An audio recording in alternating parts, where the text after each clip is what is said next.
I'm muted. How about that? Great way to start the show. Ominous signs here on this Sunday night. I was trying to tweet it out as we were coming in, but welcome to the Georgia Show Sunday night. It is our only night show of the week. We're excited. Me, Rusty, Jake Roos. You see us all here. We're sorry you have to look at us, all of us except Rusty. Tired. It's been a long weekend. We've had a lot to cover. A lot of you saw the show we did yesterday morning with Travaris Robinson joining Georgia staff, Will Muschamp going into the off-field staff. I'm sure that's going to come up tonight. Georgia had a massive recruiting weekend this past weekend with, like Rusty said, he said he was talking with Chad Simmons, and I don't know that I've ever seen a recruiting list where every single kid on that recruiting list could commit. It was a take. Real take. A real take, 100%. And a Rusty Mansell take, a real take. And then, listen, there's a new phase of the offseason coming. Like classes have started and everything's in place and all of that stuff. But hey, we're here now. We're the winter workouts are about to begin. And that's where I want to start tonight, Rusty, is listen, Georgia's adding coaches and adding players, and Jake Pope committed, and Travaris Robinson joined the staff and all of that stuff. But man, championships are won and lost with what Scott Sinclair is about to start doing with this Georgia football team. And I think that honestly, it's one of the more least covered parts of the whole offseason, but I do believe it may be the most important. Yeah, I mean, don't let me make it sound like a coach. That's a process. It's a process, you know what I mean? And it's like it starts right now. So the 2024 season for the University of Georgia starts right now. And winter workouts, people are getting their bodies ready for spring practice. A lot of new people on this roster. Going to be some new coaches and all these things. You start looking at everything together, and you understand that the season starts basically, from my understanding, I think their first that makes me nervous even, or just nauseous thinking about it. Their first 6 a.m. workout, I think, is Thursday or Friday. That's a Kirby special. Friday morning at 6 a.m. Just enough to just stick a dagger in your Thursday night plans. You know what I mean? Yeah.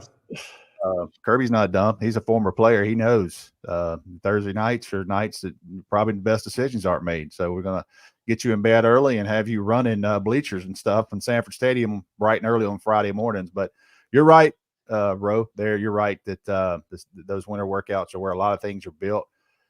I would love to have like a Bruce, you would love this as well. Wouldn't you like to have like some of these freshmen mic'd up that first workout? Like, ooh, hey, y'all didn't talk about all this, and where I thought y'all going to golf cart me to the stadium. I didn't say you're going to have to walk from the Butchmere all the way to the stadium. You know what I mean? What happened to that cart full of people are chauffeuring me around? I don't know how entertaining huffing and puffing will be. Yeah, those trash cans would be not going to be. No stakes up in the club level. I don't think after practice on Friday. None of that. I'm gonna be clapping when you pull up in the parking lot. That D recruitment is for real. Yeah. So.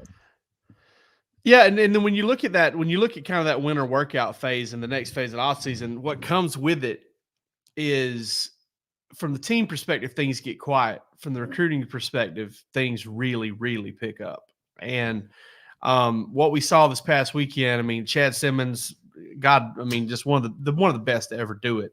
Already with an update on Elijah Griffin, who was in town this past weekend. Rusty, you have said on multiple occasions, it's a guy Georgia's got to have in this class. Yes. Why do you say that? Because you never do. You never say that. Because what has separated Georgia, and I think I'll ask both of you, what has separated Georgia the last 3 or 4 years from people, and it's been their defensive line. And we made no bones about it. They did not have the depth this year, and that played a part in the second half of Alabama. They did not have the depth, and they had some young guys that weren't quite ready. But I think I've done this long enough, and both of you as well have covered long enough those easy ones, and I don't know easier. I don't know another term other than you go see him and go, oh yeah, that dude's a no-brainer. Like he's a no-brainer. And then I talk to people, at Savannah Christian, and what type of kid he is, and then you watch him in person, and there's only so many of those per class. Well, lo and behold, Georgia's got about 3 of them in state, and it's been a long time, boys. It's been a long time. And I'm not taking anything away from some of the guys in the other classes, but it's been a long time since it's been this deep at O-line and D-line in the state of Georgia. And I bet Kirby Smart and Trey Scott and all those guys, Stacy Searles, everybody's just, happy as can be because they got a chance to fight their ass off in state and not have to go to New Jersey or not have to go to Seattle to get Keely Ringo or go, God knows where to get a player. Those key positions and wide receivers loaded for 2025. I want to get off the subject, but to answer your question, man, Elijah Griffin has to get off. He has that frame. His ability to kind of rush the passer, dominate, point of attack in front of him. You don't have to watch a lot of film to kind of know so much, but go watch the tape on Elijah Griffin. Go watch the tape on him. Watch him intercept a pass at 6'4.5", 273 pounds, and run that thing back. That's not normal, folks. That's not normal. Also, testing last year in San Antonio, so it had been 1 year from now. Last year, he ran a 5.0940, and he had a 35.5-inch vertical. That's not normal either. So, to answer your question, Jake, he's a can't miss. Gotta have. Well, and I think too, the other thing about it is you don't hear a lot of the Ohio States mentioned with him and Justice Terry. You don't hear a lot of the USCs necessarily. If you don't get these guys, you're going to be playing against these guys, and that's also that's what makes the when you talk about those must-have guys, they're either with you or you're going to be trying to scheme to stop them at the next. We all covered recruiting like 2013, 2014, 2015. We were all in that range.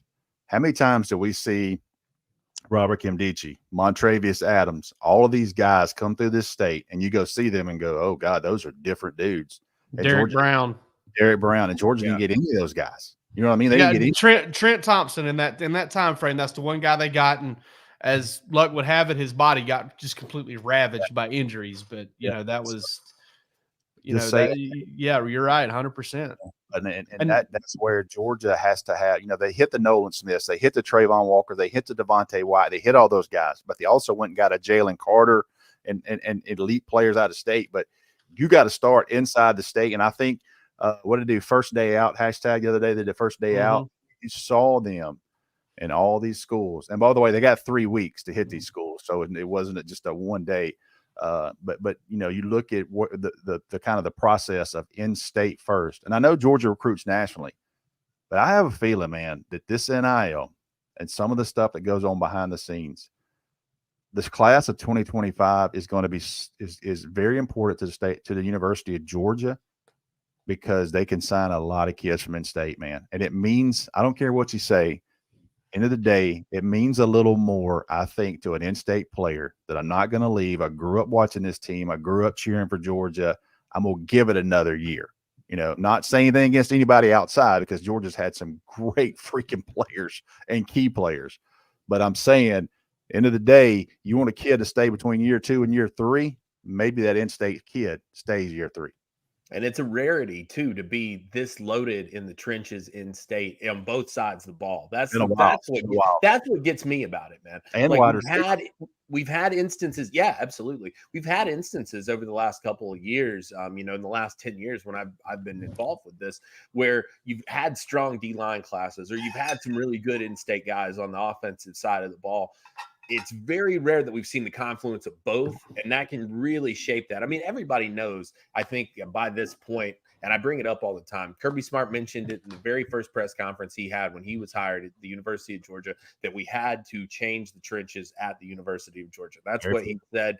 Get bigger. This is the chance to continue that legacy, and you've also got the ability to do it. Look, the reality of it is, with those out-of-state guys too, it's a haul to get there, man, to get in front of those guys, to do the evaluations, to let them know how much you care.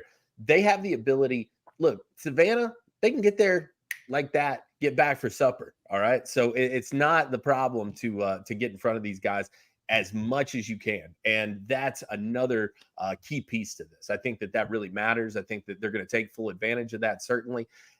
it's just so deep in state, man. And, I think that, like you said, God, that combo of Elijah Griffin and Justice Terry, man, you can't draw them up much better than those two, man. That's a difference maker. One of those guys is a difference maker. Two of those guys is a nightmare. I don't want to get too far into that 2025 class. We're going to have so much, but I'm telling you, man, I was standing with Champ Bailey the night when we watched Elias Williams, some highlights, and he goes, "Oh, what is that? What is that?" That's 6'7", 220, my man. And he's committed to Georgia. It's Darnell Washington, but, oh, by the way, it's an athletic and fast Darnell Washington. So, he's committed to Georgia, so 2025, man, I've said it you hit me about 4 or 5 months ago. It's like, wait a minute, there's another one, and there's another one, and then there's another one. There's a lot of meat left on that bone in 2025, and we'll discuss it a bunch. I want to also take a chance. Go ahead, Russ. About Tommy Rees coming to Georgia. That is absolute 0.0.0.0%. I don't even know where things like that start, but obviously I think Alabama's new coach will probably bring his guy Grubbs with him, and Tommy Rees will end up somewhere else. But I had like 10 people text me that today. Hey, is Tommy Rees coming as a co-offensive coordinator? I'm like, man, it's been one of them days today, but all field staff, who knows, but definitely not his on field staff, not from anything that we need. No disrespect to that guy. This guy could end up in the office or something like that. And then that's kind of the path that people do, but I'm sure Tommy Rees is going to have opportunities some places and see what he did and see where he goes. But that's not something that we're tracking. Hey, Rusty, if we're gonna hit that one, we might as well hit this one too. So what's the word here? Well, that one got hot last couple hours. And here's the thing with T-Rob in Georgia, you kind of stick to facts on one of those. What do we know? I know from checking with my sources, he 100% signed with Georgia. Okay, then Georgia announced him 100%.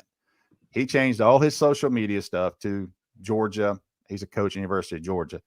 Now, can things change between assume this morning and tonight? Yeah, this crazy world we live in, it could, but we have not heard anything on our end, and that's including all of us, to say that, hey, we need to go to our board and say, this could happen. Now, we always say never, but we can report on our end what we know and still kind of expect, you never say never, but everything from what I was told, I think he understood he would have had opportunity to stay at Alabama when they hired the new coach, and sounds like he chose to go to Georgia. So it's something we'll follow, something pops up. But until then, there's no news, and fully expect him probably to be on the road this week, maybe even tomorrow afternoon or certainly Tuesday for Georgia. If something changes, then it did. But and all indications that we've talked about kind of on the text the last hour or so, haven't heard anything that would make us kind of alarmed. I don't know that coaching contracts are necessarily the ironclad things that people seem to be suggesting, man. I mean, my God, like Kalen DeBoer had a contract at the University of Washington a couple days back, man. So things can change real quick, but we haven't heard anything on our end to say, hey, we got. But as far as contracts, we're trying to report what we know. Yep. And when Georgia announced him, that would be. But listen, crazier things have happened. Until then, we're not really gonna get too in deep on that. We'll see what happens. Yeah. All right. Just wanted to address those couple of questions because those are interesting questions. I mean, that's why you guys are here, to kind of interact with us. And ultimately, it's one of those things where we'll see where he's at on the road, and that'll tell us a lot too. So. All right, so let's look further into this, visitor list. Roosh, you had an update on a guy that Josh Newberg actually asked me about earlier today when I did a spot with him. Let's talk about this kid who's committed to Michigan, cornerback. What's going on here? Yeah, Chris Ewald, a guy that I don't know that we've talked a lot about in Georgia circles, but top 100 player, top 75 player. In fact, Michigan commit out of Chaminade Madonna, one of the premier programs down there in Florida. So he's playing against some of the best, matched up against Jeremiah Smith on the regular, the highly touted Ohio State signee. Was in town this weekend, and had some really, really positive things to say, primarily focused around that hire of T-Rob and the combination of he and Dante Williams. And I've had a chance now to speak to a couple guys, not just this weekend, but in general about that combination. And that is something that's really ringing with guys, man. So, the USC people, I don't know that they were totally heartbroken about losing Dante, given what happened in the secondary. You should go read the piece I did with Scott Schrader, where we talked a little bit about what happened at USC and maybe Dante. It sounded like a little bit handcuffed by the previous defensive staff in terms of what they wanted to do and his vision and all of that. These guys, though, regardless of how you feel about what they've done previously, an elite combination in the eyes of 2025 recruits. I talked to 6 or 7 guys in our Recruits React piece to the news of T-Rob, and that was the continuous thread, was he and Dante together. I think, a few people said, man, that's unfair. That is a ridiculous combo to throw together. High school coach Andrews, and we all know Ryan Andrews has been a long time coach in Metro Atlanta, tweeted that out, was like, hey, that's crazy. Yeah, no, and that has been the consistent thing, man. I think that it's going to be, a situation where you continue to hear those things about those guys. Ewald, though, raved about this visit, really said it shifted things in terms of how he perceives Georgia moving forward. And like you said, Rusty, part of a visitor list that would certainly be a take. Chris Ewald is an elite player for the class of 2025. He's not the only one, but I'm curious to see your thoughts on him as well. I watched some tape on him today. I think to me, what's fascinating is we take T-Rob, we got to call him T-Rob, and you take Dante from USC, and those two guys, the footprint they have on any defensive back across the country, Georgia's going to be legit in a lot of these battles. You know what I mean? So, and I also want to Chris Black here, who's on here a lot, ask about Jake Pope. And I want to touch on Jake Pope one more time because we did yesterday, but I want to touch on this one more time. Jake Pope was a 4-star player. He had a bunch of offers, and Georgia recruited him heavily the first time out and didn't get him. Went to Alabama. Got to Alabama, played, got behind Caleb Downs, who is probably a first-team All-American as a true freshman. Okay, so let's make that clear. He got behind a 5-star #1 player, Gatorade player, state of Georgia last year. He got all kind of national awards, and he certainly backed it all up. So Jake Pope was behind him, and Jake Pope felt like he had you want to get out and find a place to play. And don't think for one second that Kirby Smart, Glenn Schumann, and those guys took Jake Pope without information from T-Rob, who not only recruited him, signed him, and has coached him now for 2 years. Every single day. So I don't think our opinion of Jake Pope can really sway you either way, but understand the detail of what that staff knew about him. They recruited him in high school. Then they had college data to back up whatever the thoughts were there. So I don't get really concerned. I understand why they brought him in. He's a 200-pound safety.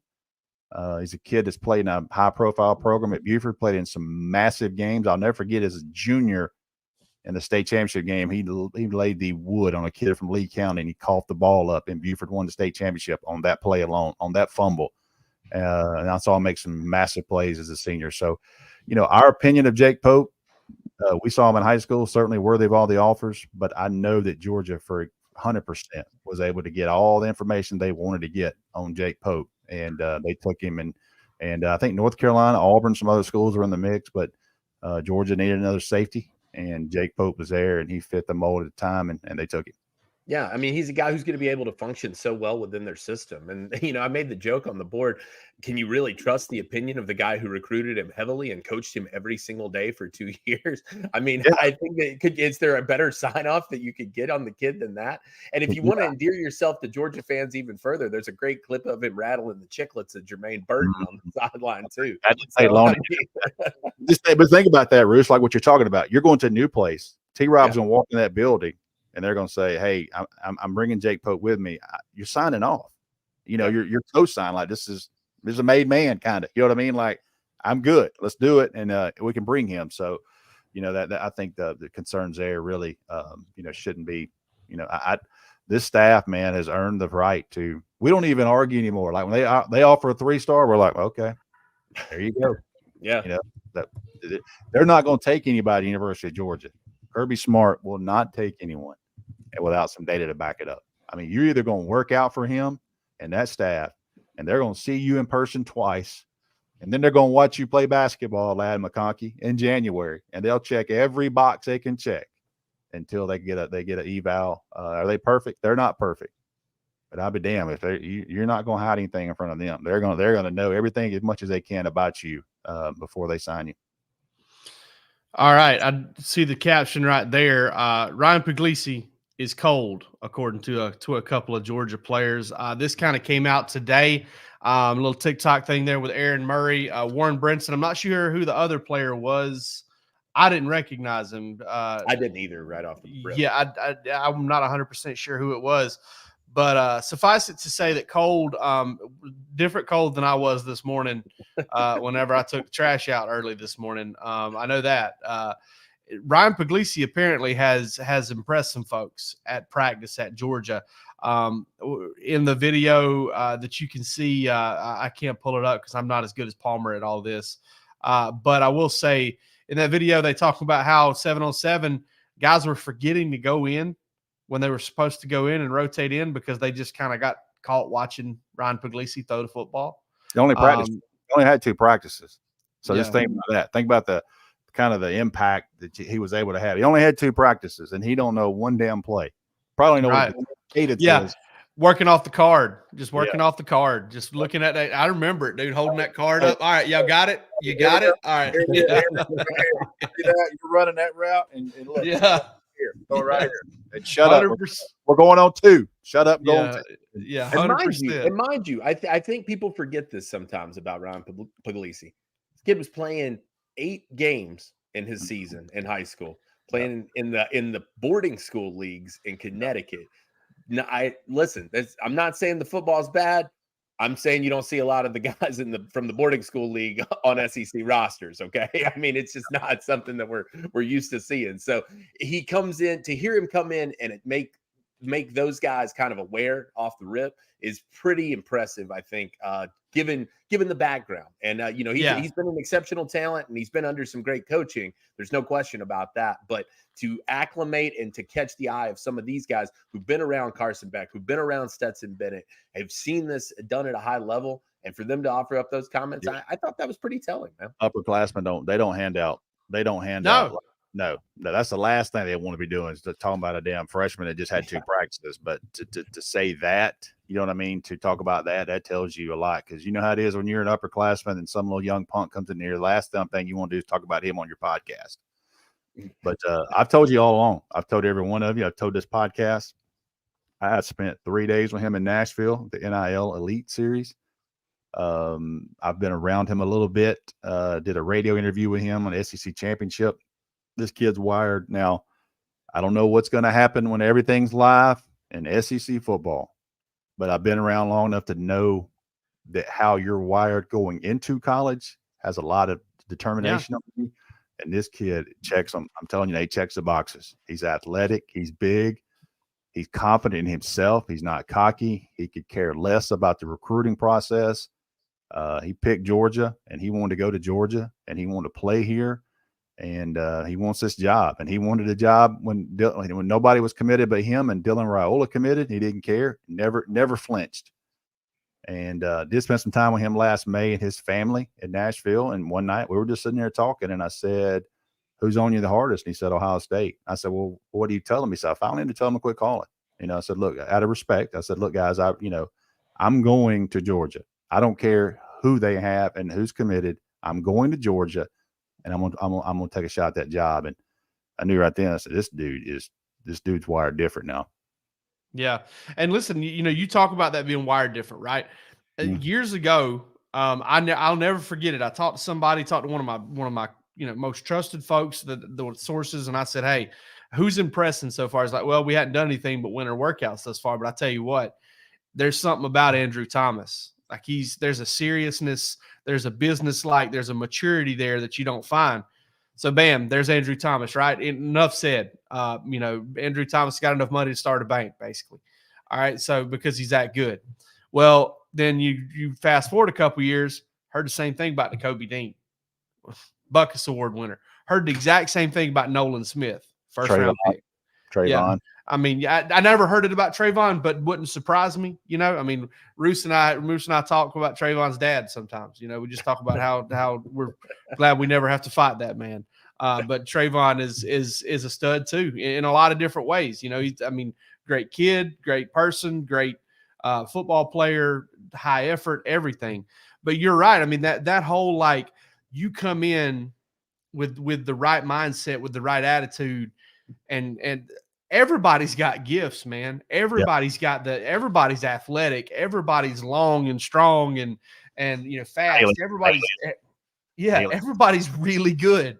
Everybody's high hip with long arms and big hands. So it's how do you come in with in terms of mentally and are you ready to work? Are you ready to take all this stuff really seriously? Because you've really got a limited window to kind of build a resume for yourself. And like y'all said, I mean, the part of this I could not agree with more is a guy like Warren Brinson, who, by the way, announced that he's coming back for his 5th season at the University of Georgia. Massive. I mean, listen, we'll get into this in a minute. I could have sworn that Zion Logue, Nazir Stackhouse, Warren Brinson were out the door when the season ended. And that was one of our big things on predicting so much activity for Georgia in the defensive line portal. But Warren Brinson's not trying to carve out time out of his day to make sure he gives Ryan Puglisi his flowers. I guarantee you, especially out of 2 practices. So huge there. And listen, it's not the first time I've heard that. It's just I'm always hesitant to we blow quarterback out of proportion in this business, and you hear good things about a quarterback. I'm not running back to tell everybody what I heard about it because I'm not trying to set that kid up to do some things because, man, it gets blown out of proportion. But let's get into Warren Brinson coming back. I think we all expected it, but now that it's official, Rusty, what are your thoughts? Just could go deep into this. Not really going to go deep. You get an experienced defensive lineman back, grown ass man. A year better. I thought at times Warren Brinson was that disruptor. He was the one guy in that front 4 that was the disruptor, could get off blocks, get upfield. How many times he had penetration that may not have quite gotten the sack or tackle for a loss, but he was right there. And that's kind of what you expect to see out of a Georgia defensive line. And I think Warren Brinson coming back with another year, I think he's got a chance to really help himself in an NFL draft. I don't know what his grade was, but I don't think people, when they see Warren Brinson in person, like him, that is a big dude, man. He is put together. He is really put together. Like, he doesn't look like just some slob, lineman. I mean, this guy's put together and he's chiseled up, and he's going to be impressive. But another year for him. It's a kid come a long way too, man. I mean, the first year reports out of him was kind of a lot of immaturity and really could have went either way, I think, with his career. And everything I've heard the last 2 years, like, this guy has really taken that step forward. He's become a man over there. He's become a leader in that locker room. He plays great. And that's kind of the evolution of most people, going to college. You know what I mean? You mature and you go through 4 or 5 years at the University of Georgia. Obviously, if you're playing, you've done something. So I think Warren Brinson, I think that guy's going to be a big deal, and coming back for Georgia, I think it's a big deal on that defensive line. Bruce, how long ago does it seem like you were covering Warren Brinson's recruitment? 6 months, 6 Because didn't he commit to Georgia, decommit, and then come back? Yeah, that's right. I forgot about the decommitment. Yeah, but I mean, it never felt like to me that he was like he ever seriously entertained it. Did he decommit, or was that Marlon Dean? Marlon Dean did decommit. Marlon Dean decommitted. Yeah. I think Warren Brinson did too, though. He might have. I think Warren Brinson did as well. Yeah. Could happen. Yeah. I don't know. That's it. I say 6 months because it feels like his career has flown by, but that part of it I don't really recall. Gotcha. But you talked about the depth earlier on the defensive line. They've done a fantastic job of bringing back some guys who, listen, I know that people are saying, where's the Jalen Carter? Where's the Jordan Davis? Look, these guys are just as important in terms of that depth, in terms of building that. Are they the same game disruptors? Maybe not. And maybe they haven't shown that. I'm not saying that they can't be, right? But these guys are such important and crucial pieces in terms of leadership, in terms of playmaking ability. You go look at the PFF grades on Warren Brinson, a standout there, one of the best in the country in terms of what he was able to do there. An impact maker when he's on the field. I think it's just a huge get for him, just in so many regards. It's not just about what he's able to do on the field. Like you said, the maturity, the way they do things, the understanding the system, it's all there, man. And bringing in a crop of young guys on this defensive line, a ton of them, including that transfer, Xavier McLeod, who people think the world of, think the ceiling is so high for. He's an inexperienced guy by all accounts, right? I mean, he didn't finish that year up at South Carolina. So they've got a lot of young bodies coming in here, some talented guys, but they're going to really have to figure out how Georgia operates. Guys like Warren Brinson, guys like Nazir Stackhouse, those guys are going to be able to kind of hammer that message home. Warren Brinson did decommit from Georgia. He committed to Georgia originally in the fall, and then he decommitted a few months later. And it stayed that way for about 3 or 4 or 5 months. He took I remember him visiting, I think, South Carolina and Florida. I think South Carolina was the school that maybe they thought they were going to get him. And then he recommitted to Georgia, I think, before the start of that season, hung in there tight. But yeah, I mean, it's like I said, I mean, Rusty and I talked, I remember doing the show when the portal opened, like, hey, Rusty, what's Georgia's biggest need, right? Defensive line. Absolutely. They're going to add 2, 3, maybe 4 defensive linemen. Well, they added at least a couple, Nazir Stackhouse and Warren Brinson, that they weren't expecting to get. A couple of 1-year dudes. And then they got Xavier McLeod. I still don't know that they're done. I still don't think they're done. I think if the right guy gets in there, they're going to go get him. And we'll get to that point, down the road. But all right, let's move into what we do every Sunday, do dog stocks. We have got our dog stocks tonight. And Roos, I don't know if you've been thinking about him. Sometimes he sneak up on us like Warren Brinson's career. They snuck up on us. Just 5 years flew right by. Was drunk most of it probably. But all right. So that is correct, sir. I'm stalling. What's your dog stock? It's like Jake on Dog Bark After Dark. Like sometimes I just need to talk until we can think of a good question. Sure. No, my dog stock tonight, man, is the returns that we got off of this weekend. When you're talking to these guys, had a chance to talk to Tavion Wallace, had a chance to talk to Bryce Davis, had a chance to talk to Chris Ewald, Ethan Barber, the Georgia committed tight end. The message is resoundingly the same, and that's that Georgia continues to be Georgia. Tavion Wallace said one of the things that really struck me in our time together. He said, Georgia wants to win in every aspect. He said it's in the classroom, it's in the weight room, it's on the field, it's off the field, in the community. It doesn't matter what they're doing. They want to win. He said a lot of schools are content to win a few games and just hold there. He said Georgia is trying to outperform each and every day. And I know that sounds cliche, but when you're able to get guys, young guys, to buy into that and to see that, that shows that there's a little bit more proof to the pudding. They're not just saying that. That's just something that's coming across with these guys have a chance to be on campus. So the returns on Junior Day #1 for 2024, massive. I think we'll feel the implications from this one be wide reaching. I think that you'll continue to see activity come off of this one.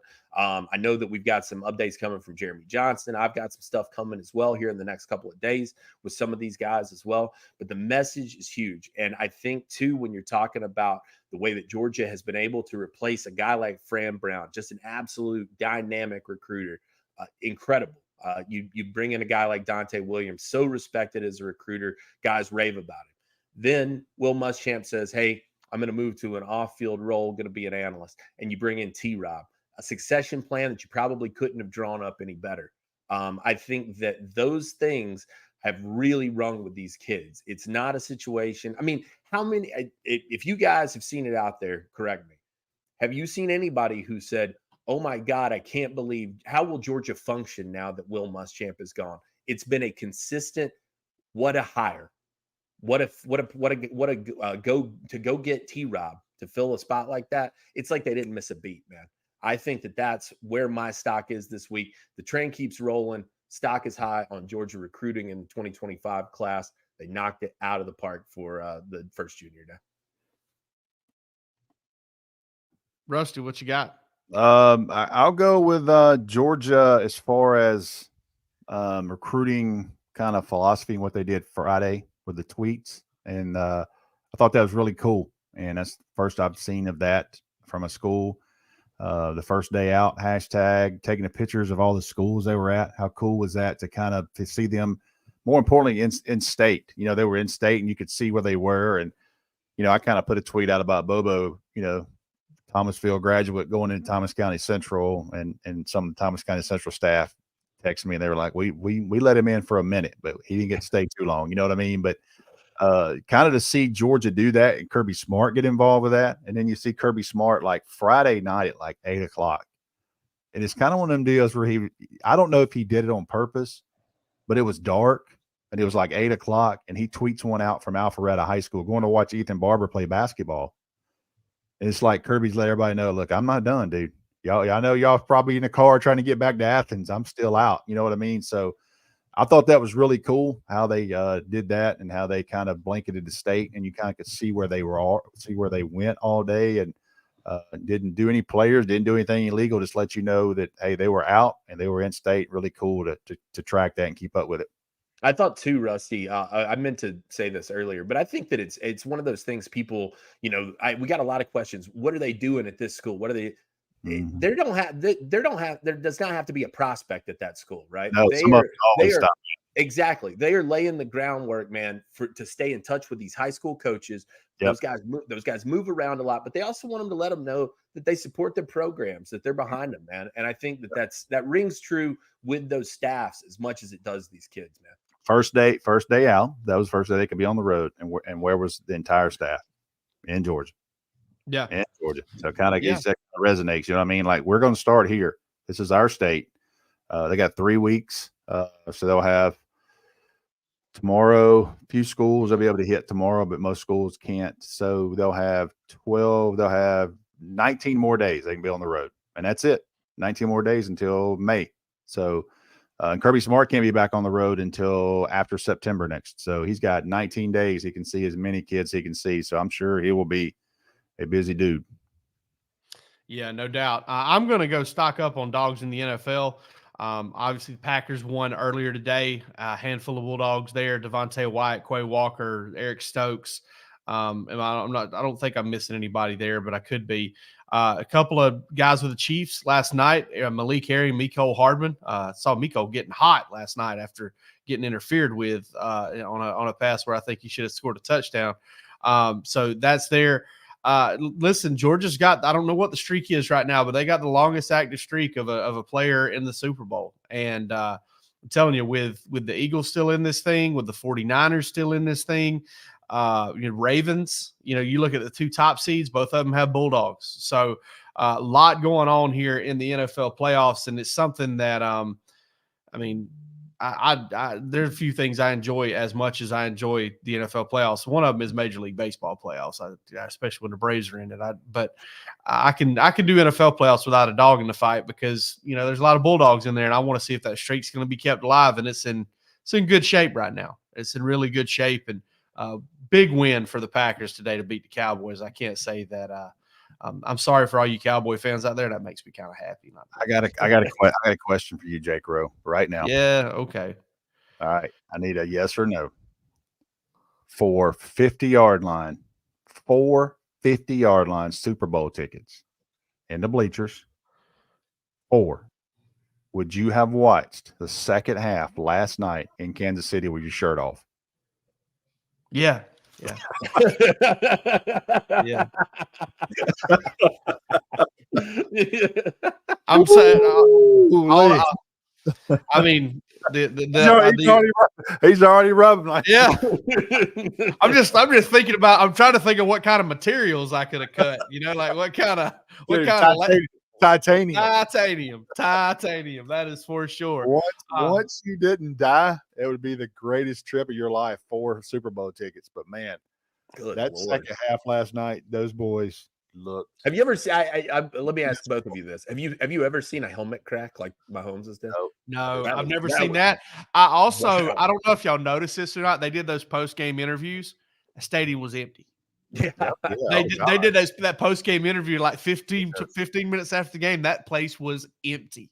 I've never seen people get out of there so fast in my life. That was a concourse you couldn't wait to get in with 1,000 people and just start feeling people's breath on your neck. I mean, that had to be a good feeling. All right, guys, we'll be back with you tomorrow night with Bark After Dark, provided that Jake Roos does not get caught in a winter blizzard. If he does, he does. And I may just come on here and start saying stuff. Who knows? But then Tuesday morning, me and Rusty be back with you. Thursday morning, we will be back with you here on this channel. We appreciate every single one of you. Like and subscribe. Come on over to DawgsHQ. We got information for you. But for this episode, we're done. We'll see you later.